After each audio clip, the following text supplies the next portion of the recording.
saya akan menjelaskan tentang penerapan Asmaul Husna dalam etika bisnis. Yang pertama adalah Ar-Raqib. Ar-Raqib yang secara lebih terperinci adalah zat yang memperhatikan atau mengetahui, yaitu mengetahui yang tersembunyi dalam manusia.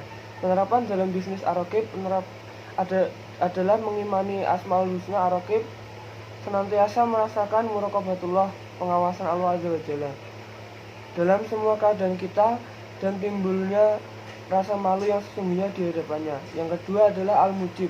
Al-Mujib yang maha mengabulkan. Al-Mujib artinya yang menjawab, yang mengabulkan atau yang mengijabahi doa hambanya yang berdoa kepadanya. Penerapan dalam bisnis untuk Al-Mujib yang maha mengabulkan adalah seorang hamba hendaknya ia menjadi seorang yang suka menjawab. Pertama yang harus dia jawab adalah seruan Allah.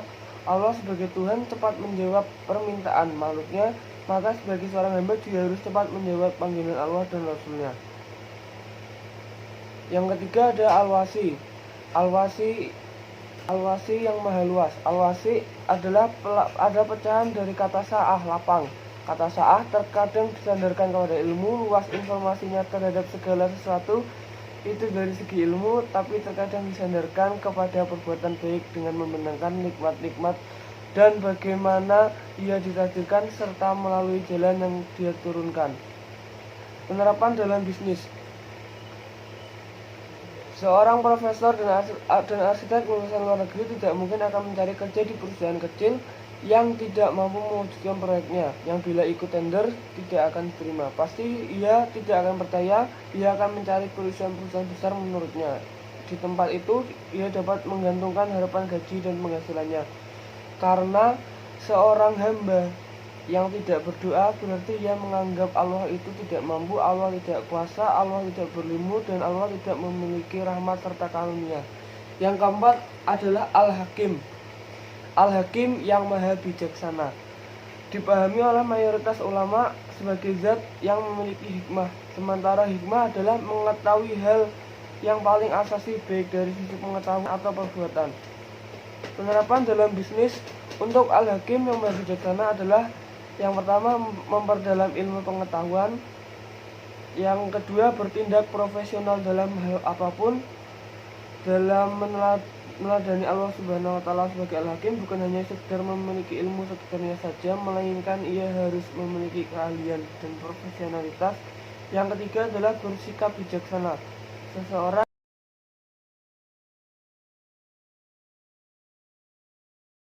Assalamualaikum warahmatullahi wabarakatuh, teman-teman. Nah, untuk Asmaul Husna yang selanjutnya adalah Al-Wadud. Al-Wadud memiliki arti yaitu yang maha mengasihi. Salah satu dari sekian nama Allah, Al-Wadud memiliki makna yang selalu mencintai. Apabila seseorang muslim berdoa dengan menyebut nama indah Allah ini, maka cinta Allah akan selalu menyertainya. Begitu juga dengan doa dan makna nama indah lainnya. Nah, untuk penerapan dari Asmaul Husna yakni Al-Wadud yang maha mengasihi, yakni apabila ketika kita membaca Al-Quran, maka Allah akan semakin terasa dekat dengan kita. Ketika kita membacanya dengan khusyuk, dengan lantang, dengan tartil, maka kita akan merasa selalu dekat dengan Allah meskipun kita tidak mengetahui artinya sama sekali. Atau bahkan lebih baik apabila kita mengetahui artinya atau terjemahannya. Nah, untuk selanjutnya adalah Al-Majid. Al-Majid memiliki arti yakni yang maha mulia. Mana Al-Majid adalah zat yang memiliki banyak sifat yang agung dan mulia. Nama ini maknanya kembali pada kebesaran sifat-sifat Allah, banyaknya serta luasnya sifat tersebut, keagungan kerajaannya dan kekuasaannya. Jadi hanya Allah lah yang maha mulia. Ketika kita sombong kepada orang lain, maka kita tidak diperbolehkan, karena sesungguhnya yang maha mulia hanyalah Allah Subhanahu wa Ta'ala. Nah, untuk penerapan dalam bisnis dari Asmaul Husna Al-Majid yang maha mulia, yakni deminya kita jalankan syariat ini dengan selalu merasa diawasi oleh Allah Subhanahu wa Ta'ala, dan demi zatnya kita tinggalkan segala maksiat dengan selalu merasa diawasi oleh Allah Subhanahu wa Ta'ala, karena Allah lah, hanya Allah yang maha mulia. Semua yang kita lakukan karenanya tak akan sia-sia. Untuk selanjutnya adalah Al-Ba'its. Al-Ba'its adalah yang maha membangkitkan. Allah Subhanahu wa taala maha membangkitkan. Kenapa? Karena ada saatnya manusia yang lemah ini tidak berdaya, baik tidak berdaya karena kurang ilmu, karena kurang iman, karena kurang finansial, kurang kesehatan, dan tidak berdaya karena ajal telah tiba. Allah yang menggenggam setiap makhluk, Dia juga yang kuasa membangkitkan segalanya karena kita semua berada dalam kekuasaan Allah. Lalu bagaimana penerapannya? Berikut. Nah, untuk penerapannya, seorang hamba yang meneladani nama Al-Ba'is harus selalu yakin dan sadar akan datangnya hari kebangkitan. Kesadaran atas keyakinan tersebut akan membangkitkan dalam dirinya semangat untuk memperbanyak bakal hari esok. Di hari itu, setiap orang akan mempertanggungjawabkan amal-amalnya sendiri. Tidak ada orang yang mampu lari dari pertanggungjawaban atas apa yang telah mereka lakukan. Nah, untuk selanjutnya ada Asyahid. Asyahid artinya adalah yang maha menyaksikan. Nah, Asyahid adalah artinya maha menyaksikan. Nah, menurut Dr. Quraish Shihab, dalam bukunya Menyingkap Takdir Ilahi, kata Asyahid tersusun dari akar kata yang tersusun dari huruf Shin, H, dan juga dal. Makna dasarnya berkisar antara kehadiran, pengetahuan, informasi, dan kesaksian. Orang yang gugur dalam peperangan, membela agama Allah juga dinamai syahid karena para malaikat menghadir kematiannya. Dapat pula disebutkan bahwa bumi dinamai syahidah, sehingga yang gugur di bumi disebut syahid. Syahid berarti pula yang disaksikan atau yang menyaksikan. Syahid disaksikan oleh pihak lain serta dijadikan saksi dalam arti teladan, dan dalam saat yang sama ia pun menyaksikan sebuah kebenaran. Nah, untuk penerapan dalam bisnisnya sendiri ada 3 poin nih teman-teman. Yang pertama, kita dituntut untuk selalu ihsan dalam hidup. Ihsan itu apa sih? Ihsan yaitu merasa bahwasanya Allah selalu menyaksikan apa yang kita lakukan, baik kita beramal munkar atau amal ma'ruf. Ketika kita sholat ataupun ketika kita melakukan hal maksiat, kita harus yakin bahwasanya Allah selalu menyaksikan apa yang kita lakukan. Nah, poin yang kedua, kita dituntut untuk menjadi saksi kebenaran atau pembela kebenaran. Jangan sampai nih kita jadi saksi atas suatu permasalahan yang tidak dibenarkan oleh agama. Untuk poin yang ketiga, kita dituntut untuk menjadi teladan kebaikan. Salah satu kunci perubahan adalah teladan. Dengan menjadi teladan, amal ibadah kita disaksikan oleh orang-orang di sekitar kita. Ingat nih teman-teman, untuk ibadah wajib kita diperbolehkan untuk memperlihatkannya kepada orang lain karena agar tidak menimbulkan fitnah. Namun ketika kita melaksanakan amal-amal sunnah, maka sebaiknya kita sembunyikan agar hanya Allah saja yang mengetahui amal-amal kita. Melanjutkan dari saudari Ana, yaitu Asmaul Husna Al-Haq, yang artinya benar. Allah memiliki maha benar. Implementasi dalam dunia bisnis antara lain yaitu yang pertama, berbuat kejujuran. Kejujuran dalam berbicara merupakan salah satu ciri dari kemuliaan akhlak. Kejujuran akan membuahkan kepercayaan. Sebaliknya, kebiasaan berbohong akan menghilangkan kepercayaan pada orang lain.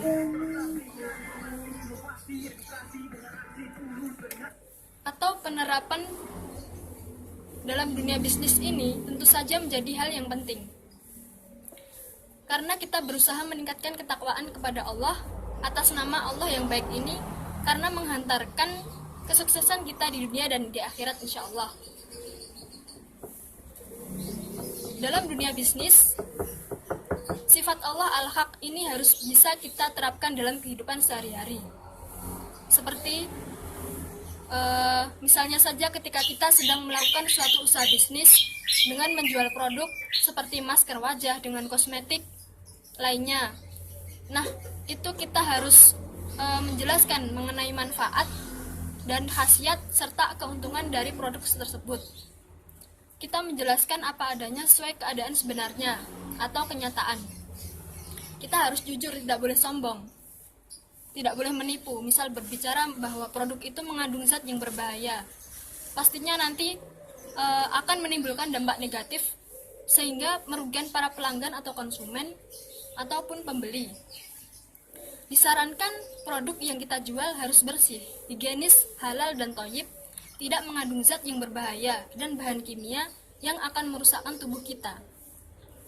Seperti yang telah diajarkan oleh Rasulullah SAW pada zaman dahulu, ketika beliau berdagang, Rasulullah menerapkan sifat jujur al-haq ini kepada masyarakat, sehingga banyak masyarakat yang senang dan Rasulullah disegani. Kemudian yang kedua ada sifat tidak sombong. Dalam melakukan suatu kegiatan usaha bisnis, kita harus bersikap baik, ramah, dan tidak sombong kepada para konsumen.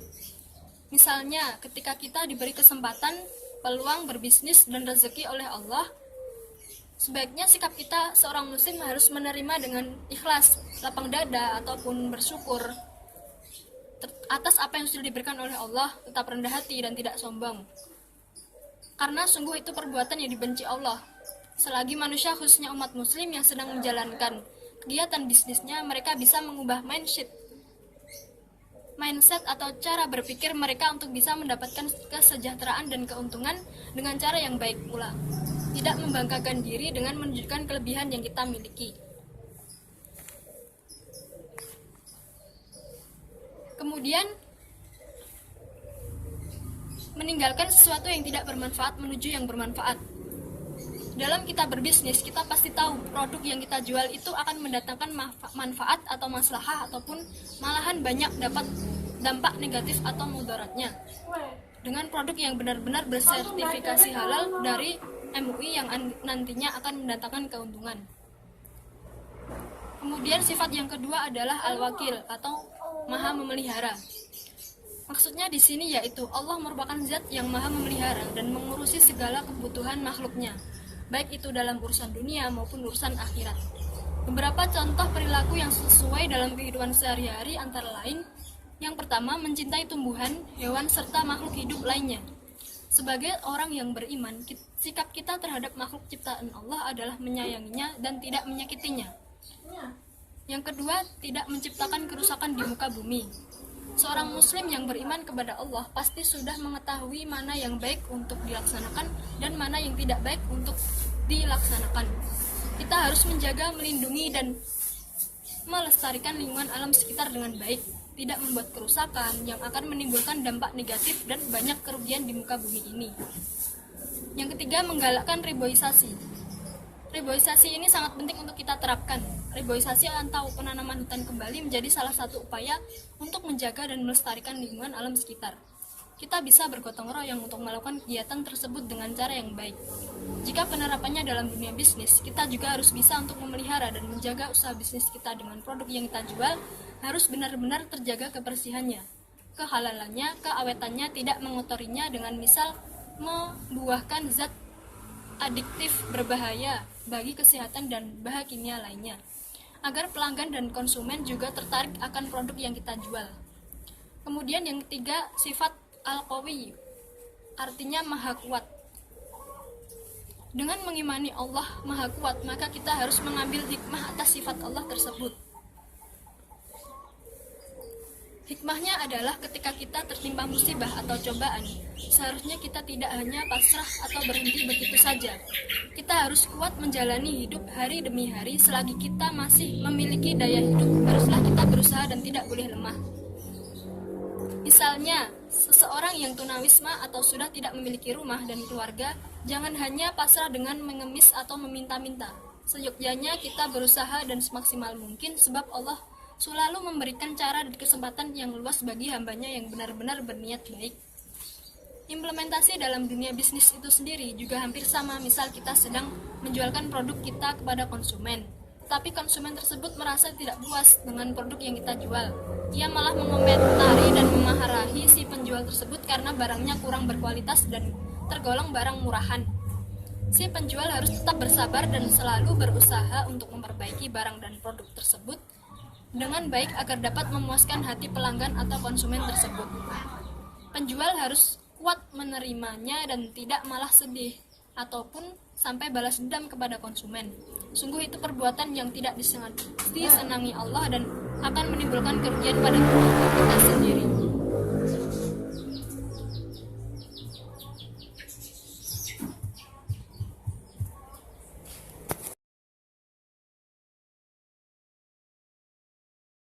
Di sini saya akan menjelaskan Asmaul Husna yang telah dijelaskan oleh teman saya. Di sini saya akan membahas 3 Asmaul Husna. Yang pertama adalah Al-Matin, yang kedua adalah Al-Wali, dan yang ketiga adalah Al-Hamid. Oke, di sini saya akan membahas mengenai Al-Matin. Al-Matin sendiri memiliki arti yang maha kokoh. Al-Matin dalam bahasa bermakna syidah wal quwah, yang memiliki arti kekuatan yang sangat dahsyat. Disebutkan oleh Abdullah bin Abbas radhiyallahu anhum sebagaimana dalam riwayat At-Tabari dalam tafsirnya bahwa Al-Matin bermakna asyahid, yakni yang sangat kuat. Al-Azhari dalam kitabnya Tadzibul Lughah ketika menafsirkan firman Allah di atas, Zulquwah yang bermakna memiliki kemampuan yang sangat kuat. Al-Matin yang merupakan sifat Allah bermakna Al-Qawi, yaitu yang maha kuat. Selanjutnya adalah penerapan dalam bisnis sifat Al-Matin. Yang pertama, kita harus selalu bersikap istiqomah dalam mengerjakan kebajikan. Yang kedua, kita tidak boleh mudah terpengaruh untuk melakukan maksiat kepada Allah. Yang ketiga, kita harus bekerja keras dan pantang menyerah dalam meraih cita-cita. Yang keempat, kita harus selalu teguh pendirian dalam bekerja. Dan yang kelima, selalu giat beribadah, menjalankan perintah Allah dan menjauhi larangan Allah. Selanjutnya adalah Al-Wali. Al-Wali memiliki pengertian yang maha melindungi. Allah maha mencintai makhluk yang diciptakannya. Di antara makhluknya ada yang kedudukannya sangat tinggi dan sangat dekat dengannya. Jadi, Allah itu walinya orang beriman. Ciri kasih sayang Allah yang terbesar adalah dibimbingnya manusia dari kegelapan menuju cahaya.